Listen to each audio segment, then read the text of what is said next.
Vamos a entregar esta reunión a nuestro Padre Celestial.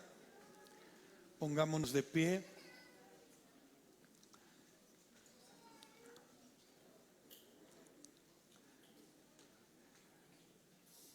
Bendito Dios, bendito Dios. Qué privilegio es venir acá, Señor, a adorarte, a cantarte, a escuchar tu palabra, Señor. Ayúdanos esta mañana, Padre, a expresar tu palabra, Señor. A pesar de nuestras limitaciones, Señor, de mi limitación. Ayúdame a ser fiel a tu palabra, Señor. Menos de cada uno de nosotros, más de ti, Señor. Ayúdanos, Padre, a estar atentos a tu palabra, Señor. El mundo ya nos distrae demasiado, Señor.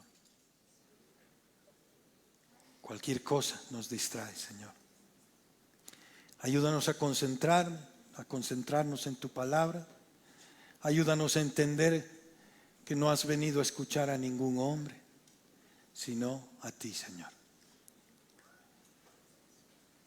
Lo único que hacemos nosotros es manifestar tu voluntad, Señor, tu amor, tu palabra. Ayúdanos, Padre, a entender que te necesitamos cada día más, Señor. Gracias por este día, Señor. Gracias por cada vida que está presente acá, Señor. Gracias por los que no han venido, Señor.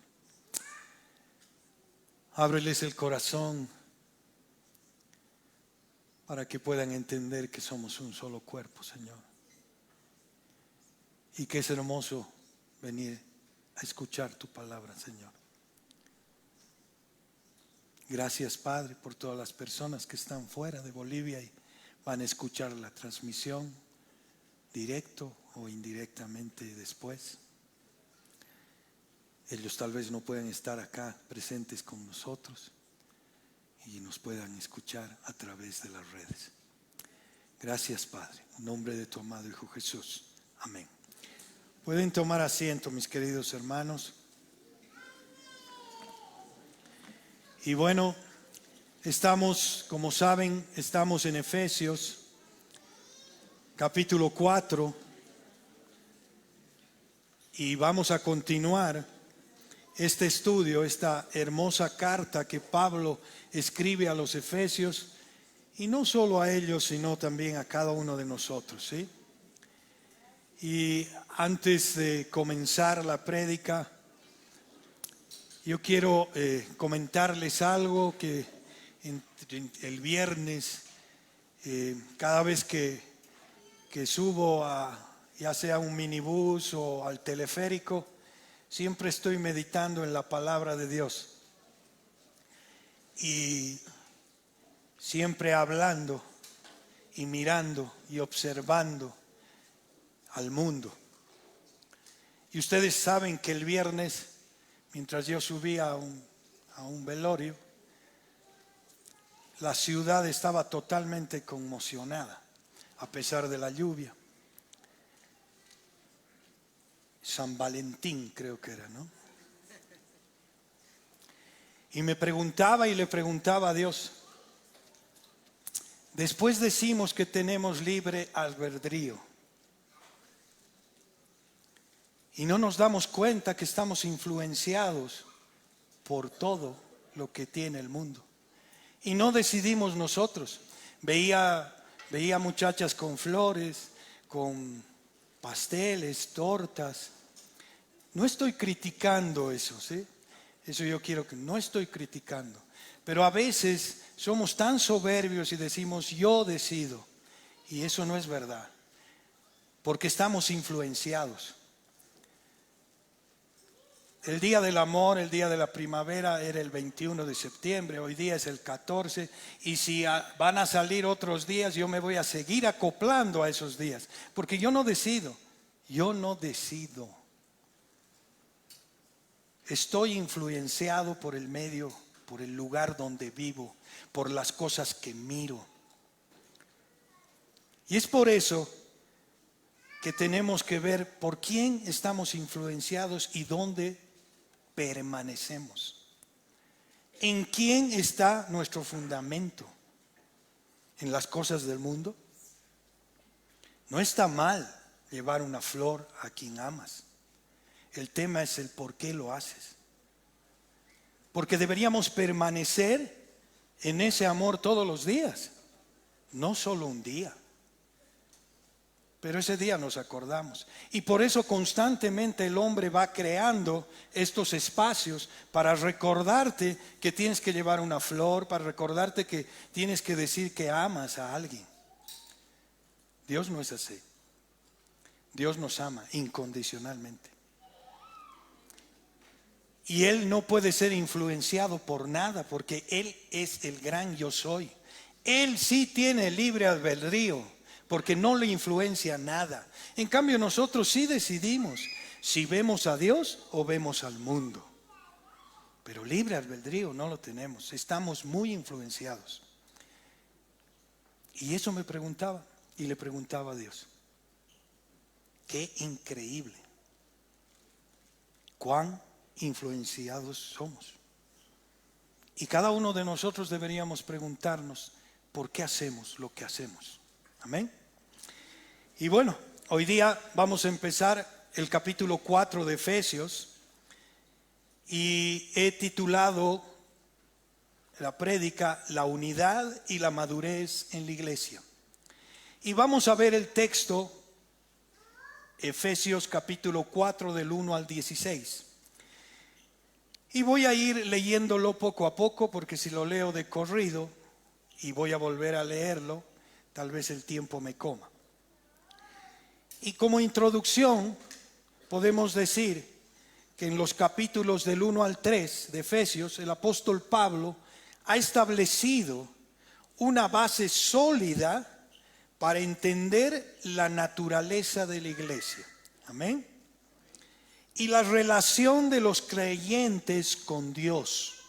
Quiero que presten atención porque a veces pensamos que entendemos y no estamos entendiendo. Una base sólida para entender la naturaleza de la iglesia y la relación de los creyentes con Dios. A continuación se presentan algunos puntos clave que se han desarrollado en estos capítulos. El primero es: la iglesia es el cuerpo de Cristo y los creyentes son miembros de ese cuerpo.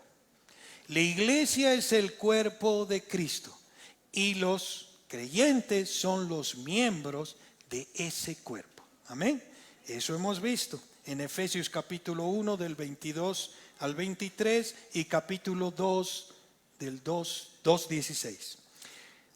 Otro punto que hemos visto es: Dios ha realizado una obra maravillosa en la iglesia, uniendo a judíos y gentiles, ¿en qué? En un solo cuerpo. ¿A través de qué? De la muerte y resurrección de Jesucristo. Eso lo hemos visto en Efesios capítulo 2 del 11 al 22. La iglesia es llamada a vivir una vida nueva en Cristo. Caracterizada ¿por qué? Por la santidad, la justicia y la verdad. Dios ha dado dones espirituales a la iglesia, incluyendo, habla de apóstoles, profetas, que eso ya lo hemos dicho varias veces, que hay algunos que ya no están vigentes como los apóstoles y profetas, evangelistas, pastores y maestros, para equipar a los santos, para equipar a los santos para la obra del ministerio. ¿De qué ministerio? De su ministerio, porque es su obra. No es el ministerio de alabanza, no es el ministerio, no, es su obra. Amén. Con esta base establecida, el capítulo 4 de Efesios se centra en la aplicación práctica. Ahora viene la aplicación práctica de estas verdades en la vida de la iglesia. Pablo está exhortando a los creyentes a vivir de acuerdo con su llamado. Eso es fuerte. A vivir de acuerdo con su llamado. A mantener la unidad del Espíritu en el vínculo de la paz. También les recuerda que han recibido dones espirituales para edificar el cuerpo de Cristo y alcanzar la madurez en la fe. Y ahora vamos a desarrollar en esta enseñanza de este capítulo, de los versículos del 1 al 16, y vamos a responder 3 preguntas, ¿sí? La primera es, ¿cuál es la base para la unidad de la iglesia? La segunda es, ¿cómo podemos crecer en madurez espiritual? Y la tercera es, ¿qué es lo que nos permite crecer en amor y madurez? Y vamos a ver la primera. ¿Cuál es la base para la unidad en la iglesia? Es una pregunta.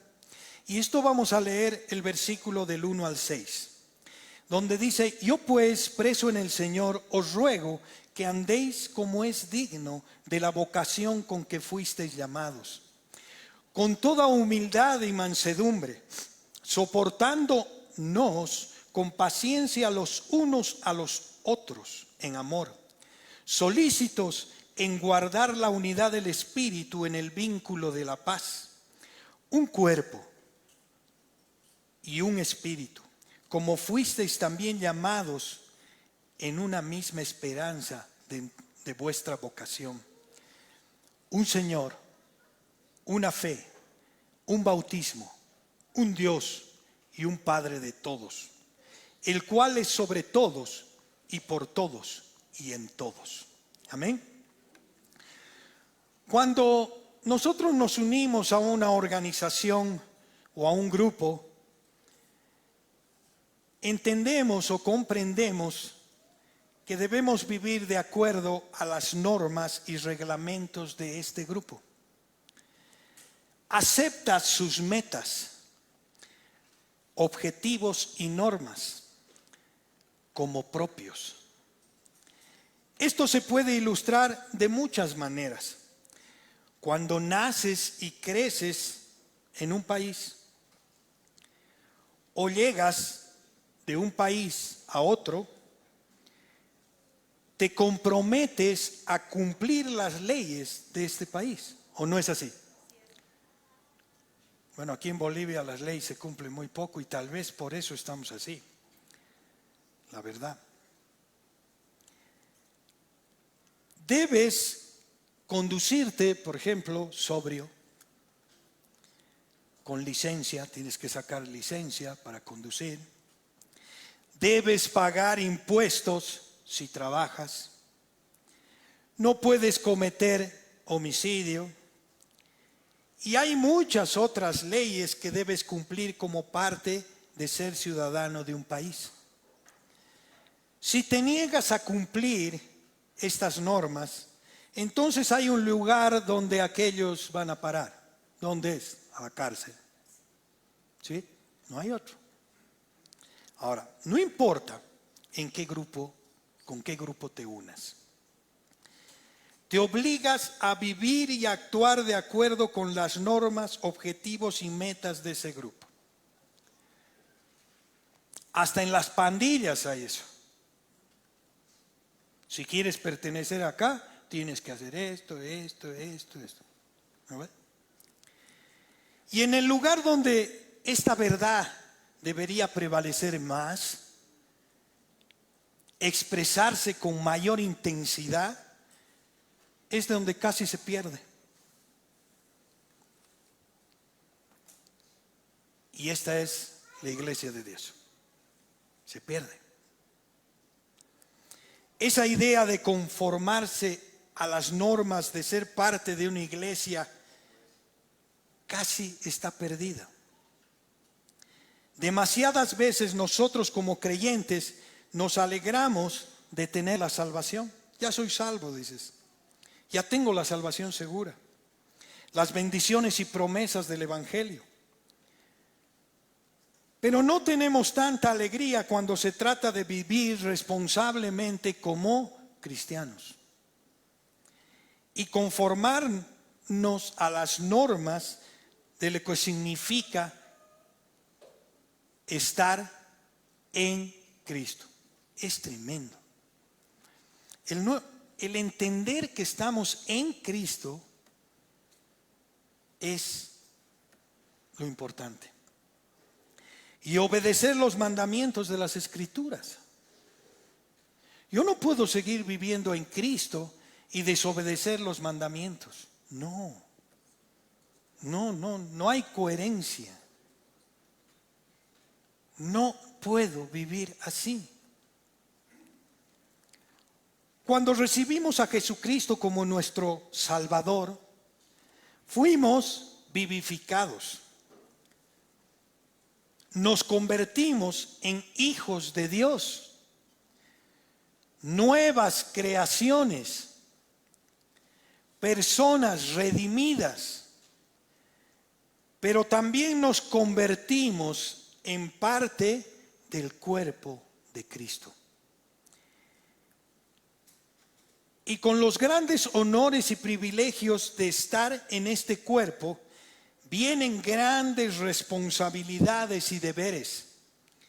Y es que por eso que creo que Pablo insta a los efesios y a nosotros hoy y nos dice: andad como es digno de la vocación con que fuisteis llamados. Y menciona en los versículos preso en el Señor. En primer lugar, Pablo escribe: yo pues, preso en el Señor, os ruego que andéis como es digno de vocación con que fuisteis llamados. Pablo comienza diciendo yo pues, indicando que esta es una nueva sección a los Efesios. Ha hablado de quiénes somos en Cristo a lo largo de los primeros 3 capítulos y ahora termina esta carta con estos últimos 3 versículos hablando de lo que debemos hacer como creyentes en Cristo. Y lo primero que Pablo dice sobre cómo debemos vivir como creyentes en Cristo es vivir en unidad. De eso se trata este pasaje de las Escrituras. Si estamos reconciliados en un solo cuerpo, como dice Efesios capítulo 2 del 14 al 22, ¿cómo viviremos entonces? Pablo no nos deja duda, sino que escribe el capítulo 4 para responder a esta pregunta. Este pasaje de las Escrituras no puede incluso reescribir nos puede incluso reescribir nuestra propia comprensión de lo que es la unidad. Porque creo que nuestra creencia bíblica sobre la unidad a menudo sigue borrosa. No podemos verla. Pensamos dentro de nosotros y decimos: bueno, nadie está peleando conmigo, debo estar viviendo en unidad. ¿O no? O no causo problemas a nadie aquí, debo estar viviendo en unidad. Pero es mucho más que simplemente mantenerse alejados de los problemas, ¿sí? La unidad es una cuestión de acción. Como lo muestra este texto, involucra toda nuestra vida como creyentes. Toda nuestra vida como creyentes. No solo acá, no solo el domingo, no, toda nuestra vida como creyentes. Unidad es una palabra que debemos poner bajo la categoría o la misma categoría que acción. Es un estilo de vida que debe mantenerse. Es lo que les decía al inicio. ¿Dónde nos mantenemos? ¿En el mundo o en la palabra de Dios? Deberíamos mantenernos en la palabra de Dios. Pero cuando Pablo comienza este pasaje, una vez más se refiere a sí mismo como prisionero del Señor. ya lo había dicho una vez en Efesios 3:1. ¿Por qué crees que se refiere a sí mismo de esa manera otra vez? Y es bueno preguntarnos por qué. Sabemos que la actitud de Pablo acerca de su sufrimiento en el capítulo 3, y lo expresa en el capítulo 3, que estaba sufriendo.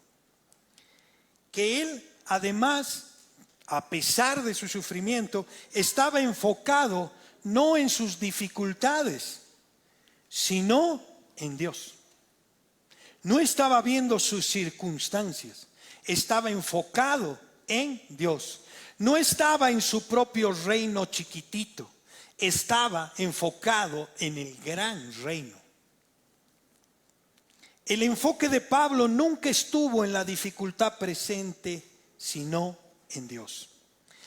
Al decir esto nuevamente, Pablo está apelando a ellos como apóstol a que esta clase de vida unida vale la pena vivirla. Se está refiriendo a su propio y costoso compromiso. Fue encarcelado por el bien de aquellos a quienes ahora se dirige. Y porque estaba comprometido con la unidad que ahora les pide. Y yo me pregunto, ¿vemos la vida unida de esta manera? ¿La vemos como algo que vale la pena? La vida unida, como el texto revela, es muy costosa. Significa considerar a los demás como superiores a uno mismo. Significa ser amables con los demás cuando no lo merecen. Significa ser paciente con los que no son pacientes. Significa amar a las personas de la iglesia con un amor semejante al de Dios.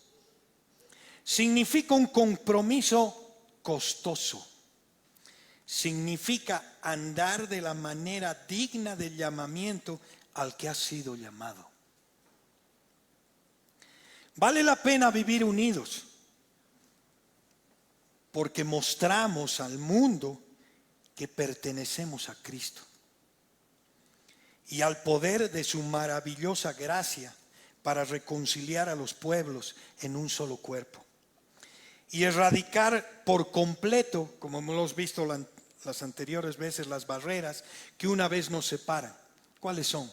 Las barreras raciales, las barreras financieras, las barreras ideológicas, las barreras sociales. Y nos une en un solo cuerpo, con un propósito que es proclamar las virtudes de aquel que nos llamó de las tinieblas a la luz, como dice Primera de Pedro 2:9.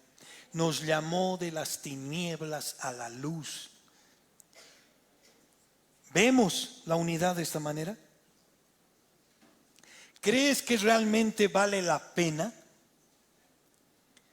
Bien, podríamos empezar a vivir esta unidad ahora, porque como sabemos, cuando lleguemos al cielo y la multitud de los pueblos redimidos de cada tribu, lengua y nación de la tierra se reúna alrededor del trono, como está en Apocalipsis, cantaremos juntos una canción al Señor. Por toda la eternidad, dice. Será mejor que nos preparemos para ese día, viviendo en unidad ahora mismo. Si no nos gusta la idea de la unidad y vivir en unidad, entonces no estaría seguro de que el cielo sea realmente el lugar que estamos buscando. Después nos dice caminar con dignidad. Así que hemos visto que Pablo consideraba que la vida unida valía la pena, y ahora todavía este primer versículo vemos que llama a sus lectores a vivir como es digno de la vocación con que fuisteis llamados. Les dice que vivan como es digno. La palabra griega vivir aquí es peripateo y significa caminar por todos lados para dar prueba de habilidad. Eso significa. Ahora podemos leer de esta manera: les exhorto a que demuestren su habilidad para vivir su vida cristiana, al vivir como es digno de su gran llamado al reino de Dios. Eso está diciendo. Y la Biblia misma también usa el lenguaje de vivir para hablar de toda nuestra vida cristiana. Cuando Pablo dice vivir como es digno, es importante entender lo que quiere decir.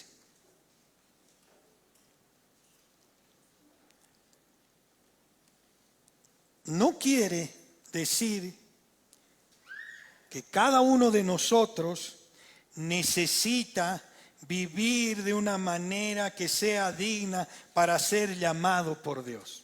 No, no está diciendo eso. Él no se identifica con la doctrina de esas religiones, por ejemplo, como los mormones, de que hay que vivir bien y hacer lo correcto para ser considerado digno de la muerte de Cristo. Soy merecedor que Cristo haya muerto por mí.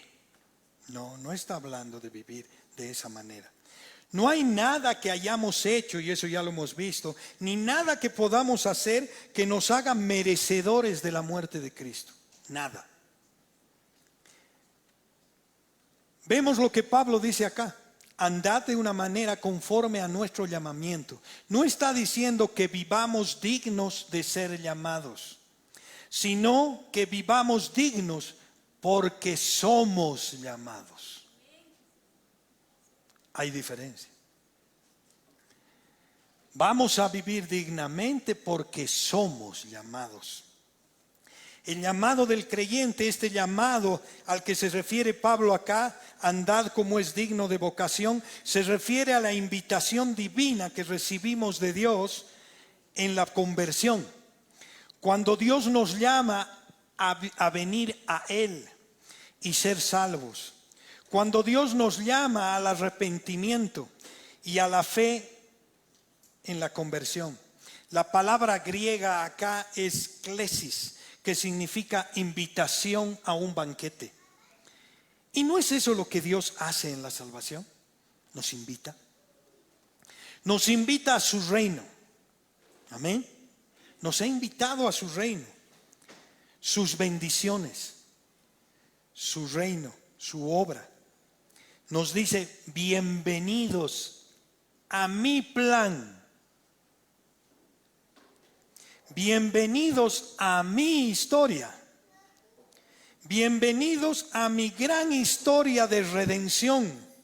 Ahora están involucrados conmigo. Y Él vence nuestra resistencia a Él y nos da vida espiritual.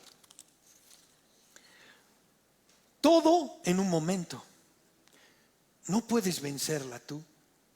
No tienes poder ni habilidad para hacerlo. Dios, por su gracia, lo hace. Por su mera gracia. Pablo ya se ha referido al llamado del creyente en Efesios. En Efesios 1:18 dice claramente: alumbrando los ojos de vuestro entendimiento, para que sepáis cuál es la esperanza a la que Él nos ha llamado y cuáles las riquezas de la gloria de su herencia en los santos. ¿Quién nos alumbró? Él.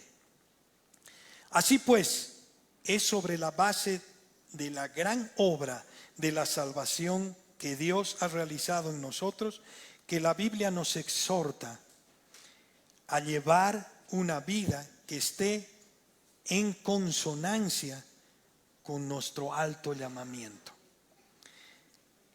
Y yo les pregunto, ¿estamos viviendo de manera digna de su salvación? ¿Estamos? ¿O estamos en contrarruta? ¿O sigo haciendo lo que yo quiero?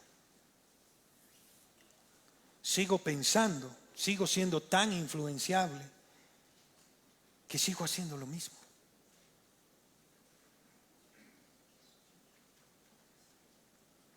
Vivir dignamente. ¿Cómo vivir dignamente? Bueno, dices, ¿cómo sé si estoy viviendo digno de mi llamado de salvación? Es una pregunta válida. ¿Cómo sé si estoy viviendo digno? Afortunadamente, para nosotros que nos podemos preguntar en este momento, o nos hemos preguntado los que hemos leído el texto, Pablo no nos ha dejado sin un estándar a seguir.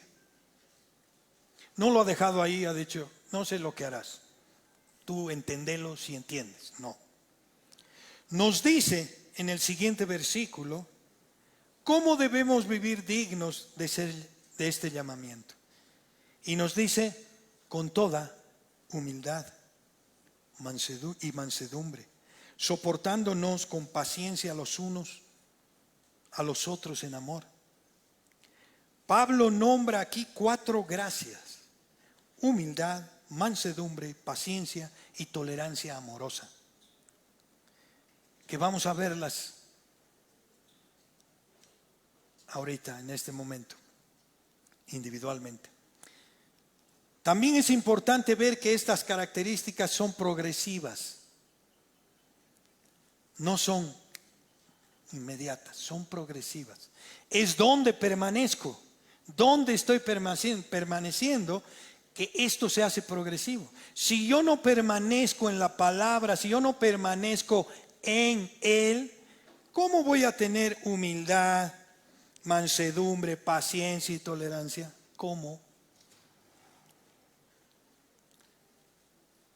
¿Y saben qué? Les decía que son progresivas, porque primero comienzan con nuestro ego. Tenemos un ego realmente elevado. Comienzan con un examen de uno mismo. Comienzan cuando decimos, no hay nada bueno en mi corazón. Mi corazón es el más engañoso. Ahí comienzan. Y luego pasa a nuestras relaciones amorosas. ¿Con quién? Con el cuerpo de Cristo, con la iglesia. Para alcanzar la verdadera unidad, debemos ejercitar cada una de estas gracias. La humildad es esencial para la vida cristiana, pero también lo es para la unidad de la iglesia, para ambas. En el Sermón del Monte, Jesús describe el verdadero carácter y les invito a que vayan a las bienaventuranzas, porque ahí está el carácter del cristiano. Y dice, bienaventurados los pobres en espíritu, porque de ellos es el reino de Dios. Amén. De ellos es el reino de Dios. Esto está en Mateo 5:3. ¿Por qué crees que la humildad es lo primero? Porque sin ella no podremos ser salvos. No. Las escrituras incluso dicen que Dios resiste al soberbio.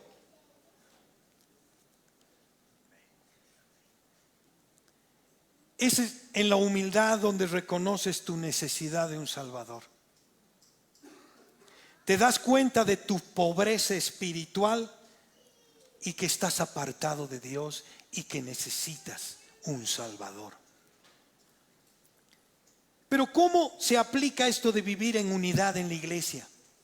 Si estamos ejerciendo la humildad, nos vemos unos a otros como realmente somos. Pecadores, necesitados de un Salvador y salvados por la misma gracia. Es lo mismo que en un matrimonio. Lo mismo. Si yo no me veo pecador entonces voy a estar mirándola y decir, pucha, no soy feliz. Ella me impide ser feliz. Y estoy mirando, lo mismo nos ocurre acá. Nos miramos unos a otros. Yo hago esto si él hace esto. No, yo lo hago por la gracia de Dios. Yo lo hago porque Él pone el querer y el hacer en mi corazón. No lo hago porque alguien más no lo hace. No. Nos seguimos mirando unos a otros. ¿Por qué? Porque no somos humildes. Porque creemos que somos mejores que otros. Pablo decía, yo soy el peor de todos. Yo soy el primero, el más gran pecador. Pero no, nuestra autojusticia nos dice, no, yo soy mejor. Yo no soy asesino, no soy violador, yo no hago mal a nadie. Sí, pero criticas a tu hermano cuando no hace algo. Lo juzgas. ¿Y por qué no te miras la viga que tienes tú antes de ver la paja de tu vecino? Por eso no vivimos en este cuerpo como Él quiere, con humildad. Ser humildes. En Romanos 12:3 dice, por la gracia que me ha sido dada, digo a cada uno que está entre vosotros, que no tenga más alto concepto de sí que el que debe tener, sino que piense con buen juicio conforme a la medida de fe que Dios repartió a cada uno. No soy mejor que otros. ¿Estamos ejercitando esta humildad nosotros?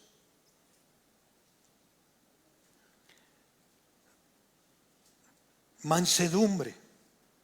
Mansedumbre es dulzura. Eso es lo que significa la palabra mansedumbre, gentileza.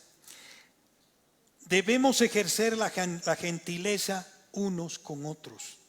Gentileza en nuestras acciones, gentileza en nuestro hablar, gentileza en nuestros pensamientos. Gentileza, mansedumbre, no es debilidad, hermanos.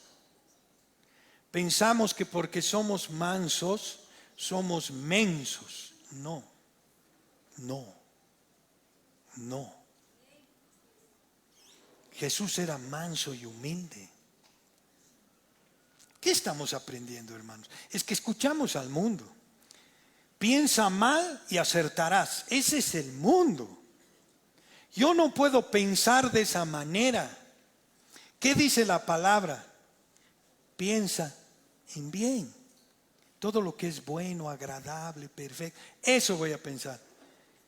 Si me están mintiendo, yo no sé. Dios sí. Yo no soy juez de nadie. Necesitamos ser gentiles al corregirnos unos a otros. No nos agarramos del cuello de la camisa y decimos, no debería estar haciendo esto el hermano. No, no. Sino que hablamos la verdad en amor con nuestro prójimo. Le decimos en amor. ¿Estamos siendo amables unos a otros? ¿Somos amables unos a otros? Paciencia, amor tolerante. Wow. ¿Tenemos amor tolerante?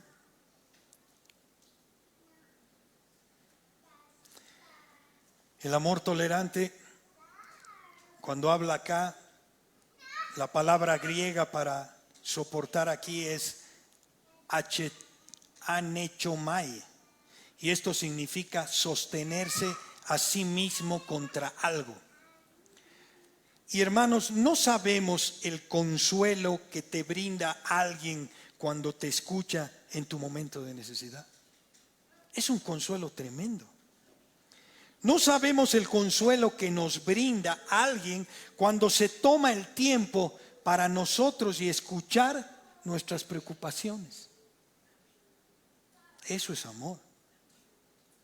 necesitamos tener amor de sobrellevarnos unos a otros, como dice Gálatas 6:2, sobrellevad los unos las cargas de los otros y cumplid así la ley de Cristo.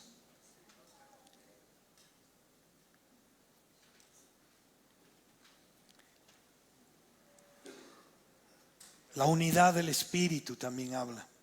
Hemos visto que la unidad es costosa, pero vale la pena porque mostramos al mundo el poder unificador del Evangelio. Eso el mundo ve. Hemos visto que debemos andar como es digno de nuestro llamado y hemos visto cómo debemos hacerlo, ejercitando humildad y mansedumbre con paciencia y amor tolerante. Ese es el cómo. Ahora Pablo les dice por qué deben vivir ejercitando esas características. Nos dice: solícitos en guardar la unidad del Espíritu en el vínculo de la paz. Pablo instó a cada uno de nosotros a vivir estas características. ¿Para qué? Para guardar la unidad del Espíritu en el vínculo de la paz. Y hermanos, yo espero que hayan notado que estas características que hemos mencionado no son nuestros frutos, no. Porque yo puedo querer ser humilde, manso. No, me voy a agotar a la vuelta de la esquina y voy a estallar allá en el micro y voy a golpear a alguien. Porque esa no es mi naturaleza.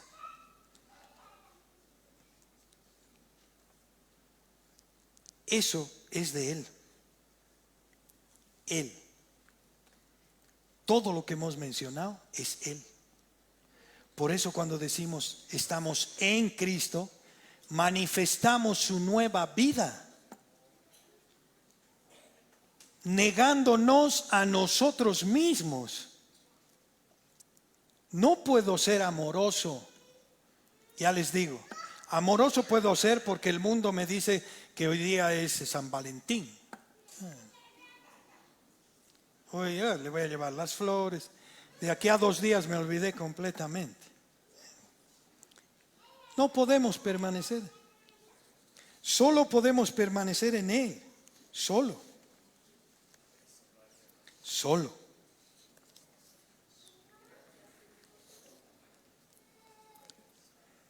Y hermanos, cuando habla acá la palabra en un solo cuerpo,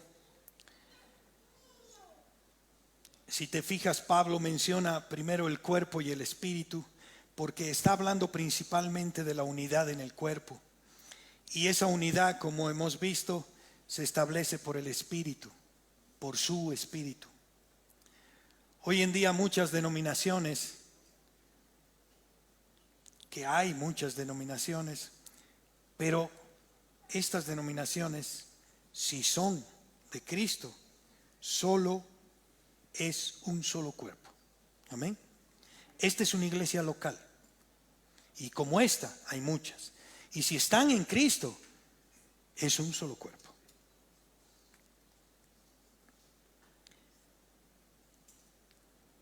Y no es como muchos hacen de dejarse de congregar, ¿sí? Dice en Hebreos 10:25, no dejándose de congregar, como algunos tienen por costumbre, sino exhortándonos y dando más cuando veis que aquel día se acerca. Y no se acerca, hermanos, aquel día. Y nos dejamos de congregar. No hay cristianos solitarios. No. Si no están inmersos en el cuerpo de Cristo, no lo hay. No nos mintamos. No, yo conozco a Dios y yo sigo a Dios solo. ¿Por qué? Porque en las iglesias hacen esto, hacen aquello. No somos perfectos, somos pecadores. Y no hemos venido a seguir a hombres, seguimos a Cristo, pero incorporados en el cuerpo de Cristo. Porque este es su cuerpo, en un solo espíritu, en una sola esperanza, en un Señor, en una sola fe. Esa es la doctrina. Son toda la colección de enseñanzas cristianas, todo lo que el cristianismo define o rechaza. ¿Y hay una sola fe? Creemos que la palabra es inspirada, que Dios es omnisciente, omnipresente y todopoderoso. Creemos que Cristo murió por el pecado y resucitó, y creemos que el Espíritu Santo aplica a nuestra salvación. Y hay una sola fe.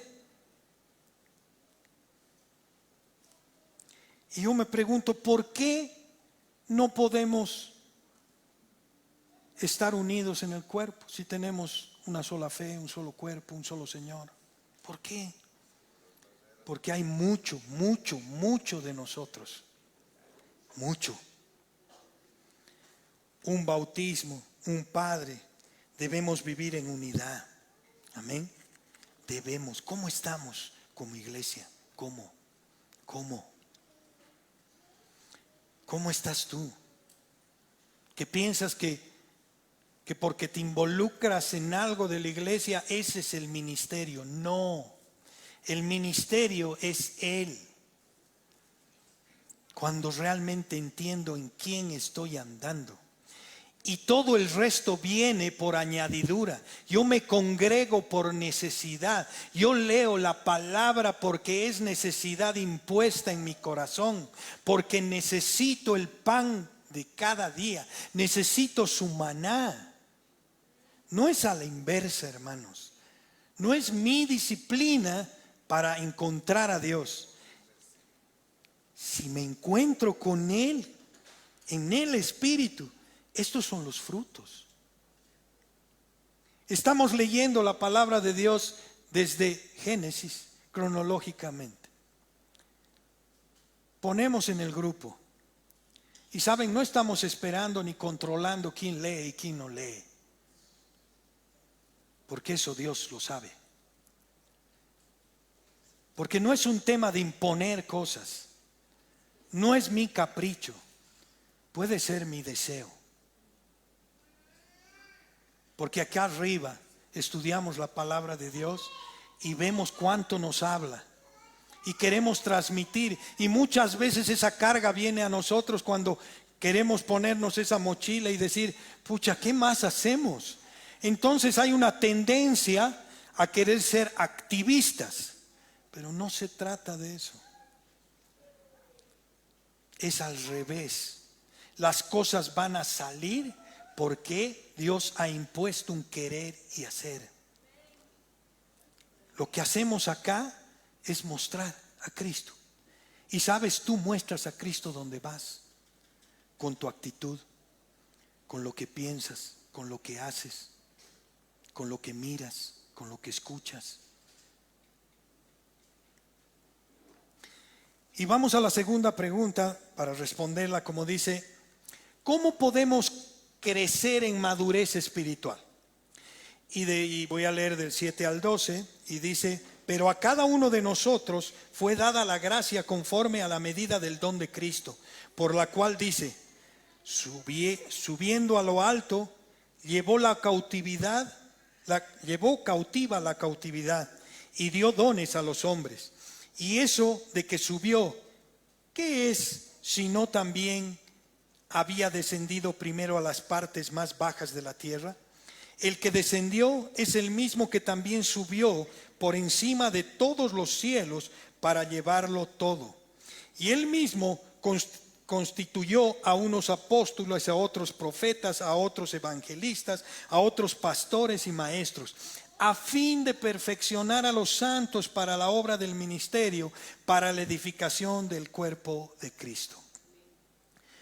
Pero cada uno de nosotros, podríamos decir o traducirlo a pesar de eso, o por otra parte.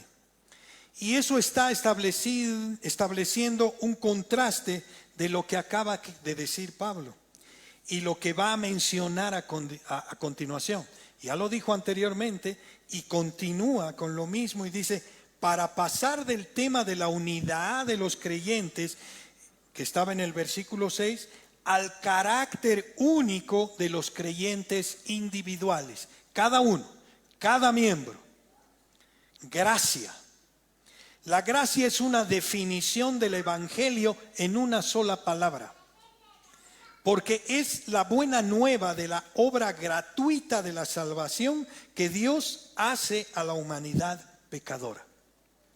La medida del don de Cristo.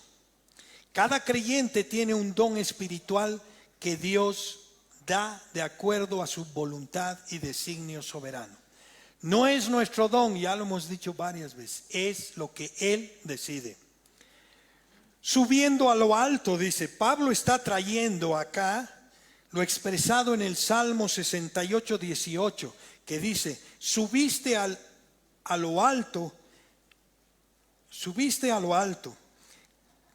cautivaste la cautividad, tomaste dones para los hombres y también para los rebeldes, para que habiten entre ellos Dios. Esto es una analogía, ¿sí? Para mostrar cómo Cristo recibió el derecho para conferir los dones espirituales. Este salmo es un himno de victoria para celebrar la conquista de Dios sobre la ciudad de los jebuseos contra Jerusalén y el ascenso triunfante del Dios al monte de Sión. Después de un triunfo así, el rey llevaría de regreso a la patria todos los despojos de guerra y los prisioneros. Eso era lo que hacían. Aquí Pablo, y quiero que presten atención, aquí Pablo presenta a Cristo mientras regresa de su batalla en la tierra para volver a la gloria de la ciudad celestial, para devolver a la gloria de la ciudad celestial con los trofeos de una gran victoria en el Calvario. Nos ha rescatado. Eso es lo que ha hecho Cristo. Y nos ha llevado. Llevó cautiva la cautividad, dice. A través de su crucifixión y resurrección, Cristo conquistó a Satanás y a la muerte. Y devolvió triunfante a Dios a todos aquellos, hermanos, a todos aquellos que antes habían sido pecadores y prisioneros de Satanás. Miren la obra de Cristo. Triunfó, ya lo hizo. Y dio dones a los hombres. Él distribuye el botín a lo largo y ancho del reino. Tras su ascensión vinieron todos los dones espirituales, investidos del poder del Espíritu Santo, quien fue enviado tras su partida. Ese es el verdadero poder que vive en nosotros. No me avergüenzo del Evangelio porque es poder de Dios. ¿Para qué? Para salvación. Ese es su poder. Y no me avergüenzo. No se trata de las personas. No se trata de la elocuencia con la que hablo. No se trata de convencer. Se trata de mostrar a Cristo en nuestra vida. Que van a ver el Espíritu Santo, el obrar en nosotros, el fruto.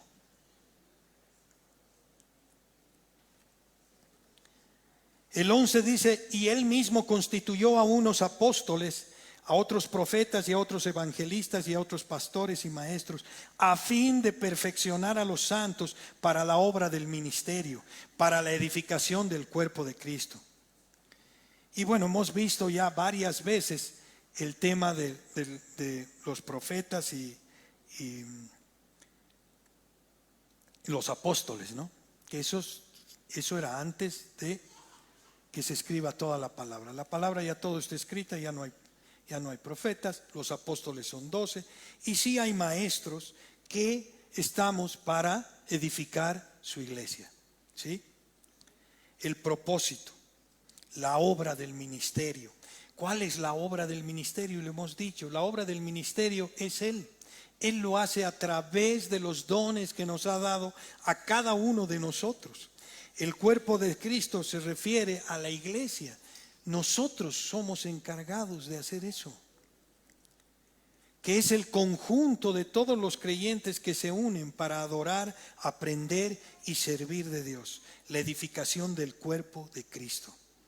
Fortalecer y crecer en la fe, en la unidad y en la efectividad en el servicio del ministerio. Y esto nos lleva a la tercera pregunta, que dice: ¿qué es lo que nos permite crecer en amor y madurez? El versículo 13 dice: hasta que todos lleguemos a la unidad de la fe y del conocimiento del Hijo de Dios, a un varón perfecto, a la medida de la estatura de la plenitud de Cristo. Esto es fuertísimo. Es un fuertísimo llamamiento al crecimiento de nuestra vida cristiana. Observemos que es un llamado para cada uno de nosotros. Nadie queda excluido. Ninguno de nosotros puede quedarse al margen. Todos somos invitados divinamente a llegar a ser una iglesia de enormes proporciones espirituales. Ya estamos invitados. Notemos que se nos llama a lo más grandioso, a ser una iglesia admirable, a ser en verdad una iglesia gigante espiritualmente. No me refiero en número, me refiero espiritualmente, a una unidad de la fe, a llegar al total conocimiento de Jesús, a un varón perfecto, a la medida de la estatura de la plenitud de Cristo. Mis hermanos, yo les digo, no hay meta más importante que esta: llegar a la semejanza de Cristo. Esa es nuestra meta. ¿Cuál es tu meta? ¿Qué has estado persiguiendo? ¿Qué nos está distrayendo? ¿Qué estamos amando más? Seguimos en nuestro reino pequeñito, en nuestros problemas. ¿Y quieres que resuelva Dios esos problemas? No.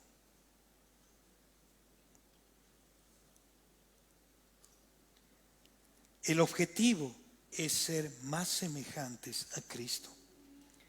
Él es nuestro ejemplo, nuestro modelo por excelencia. ¿Cómo estás? ¿Cómo estás? ¿Cómo estamos? Cuando yo leía esto, hermanos, no me han quedado palabras.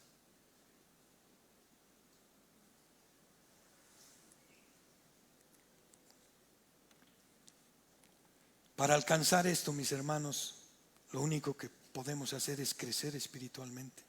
Y crecer espiritualmente es no ver más lo que somos nosotros, es ver lo que Él es en nosotros. Nosotros tenemos que ir para allá, porque tenemos esos objetivos espirituales, porque hemos nacido de nuevo, porque somos nuevas criaturas. Debemos llegar a la semejanza de Dios, de Cristo. Eso es un proceso. Pero no puedo estar años en un mismo lugar. No puedo seguir escuchando a hombres. Para eso está la palabra de Dios. Y con eso no estoy diciendo que te vuelvas un cristiano aislado, no. Sino que vayas a la palabra y veas que todo lo que hemos dicho está en la palabra. Aprendamos a ser buenos mineros, a seguir escarbando. Seamos una iglesia que madura en Cristo. El 14 y 15 dice: para que ya no seamos niños fluctuantes, ¿ve? Si no crecemos espiritualmente, si no estamos formando el carácter de Cristo que quiere que tengamos, entonces vamos a ser estos niños fluctuantes, como dice acá, llevados por donde quiera de todo viento de doctrina, por estratagemas de hombres que para engañar emplean con astucia las artimañas del error, sino que siguiendo la verdad en amor, crezcamos en todo en aquel que es la cabeza. Esto es Cristo. Hermanos, dejemos de ver al mundo. Dejemos de aplaudir lo que hace Trump. Dejemos. Es verdad que yo voy a votar por una persona que moralmente esté contra el aborto, verdad, pero no voy a confiar en él. Yo confío en Cristo, en Dios. Mi reino es Él. Esto es pasajero. Aquí voy a tener tribulación, aquí voy a sufrir hambre, aquí voy a sufrir persecución y voy a alabar a Dios. Bienaventurados vamos a ser. Y llama la atención esta reconvención a dejar de ser niños espirituales. El apóstol Pablo era enemigo del comportamiento infantil de los hermanos. Varias veces lo mencionó en la palabra, en varias cartas.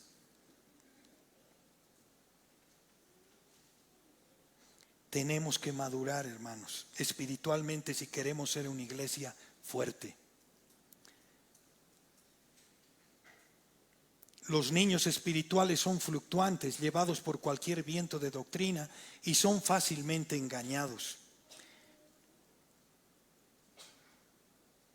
Muchos hay que debido a su comportamiento infantil no pueden servir al Señor. No pueden. Se ofenden. No son enseñables. Hermano, lee tu palabra. Mientras más me digan, no voy a leer. ¿Qué es eso? Hay muchos, hermano. Cuando llamas y dices a alguien, hermano, ¿estás haciendo esto? No, no lo voy a hacer. ¿Por qué lo voy a hacer? Bueno, estamos muy inmaduros infantilmente y escuchamos cualquier cosa en YouTube y nos dejamos llevar. No vamos a la palabra a confirmar. Por eso la gente está perdida en muchos lugares. ¿Por qué? Porque escucha barbaridades y continúa con las barbaridades. Y cuando le dice, ¿y dónde está eso en la palabra?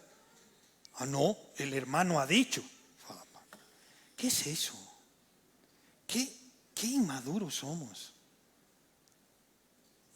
El 16 dice, de quien todo el cuerpo, bien concertado y unido entre sí por todas las coyunturas que se ayudan mutuamente según la actividad propia de cada miembro, recibe su crecimiento para ir edificándose en amor. Seamos una iglesia que sirve a Cristo.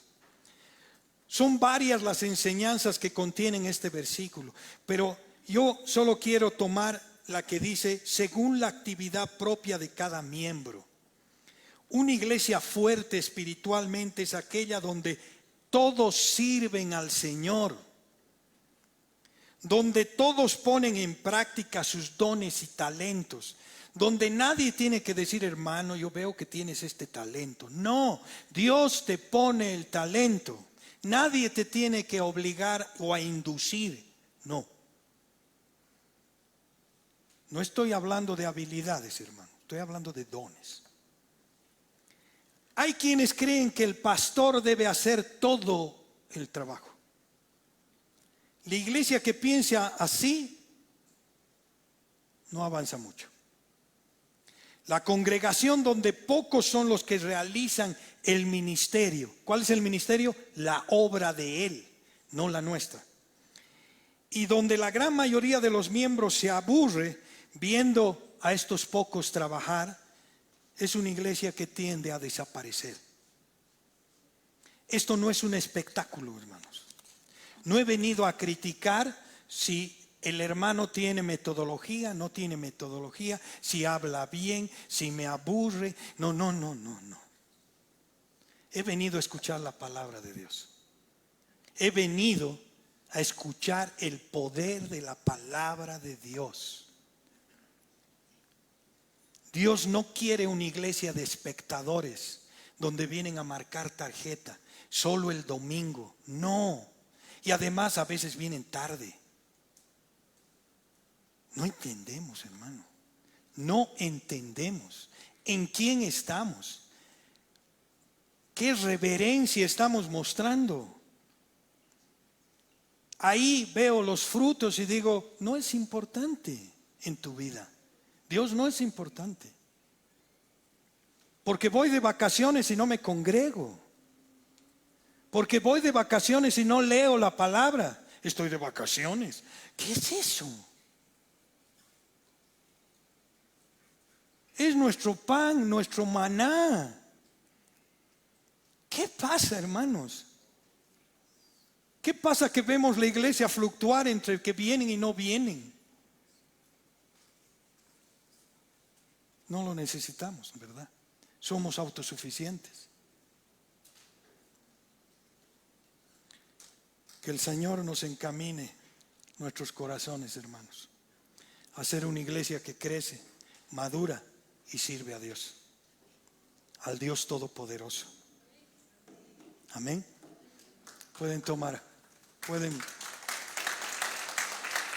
toda la gloria para Él, toda la gloria para Él. Pueden ponerse de pie para orar, mis hermanos.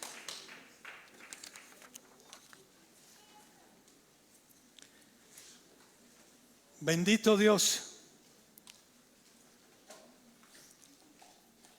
Qué hermosa es tu palabra, Señor.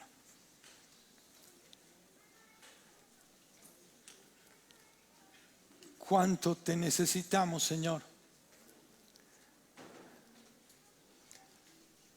Cuánto me falta, Señor.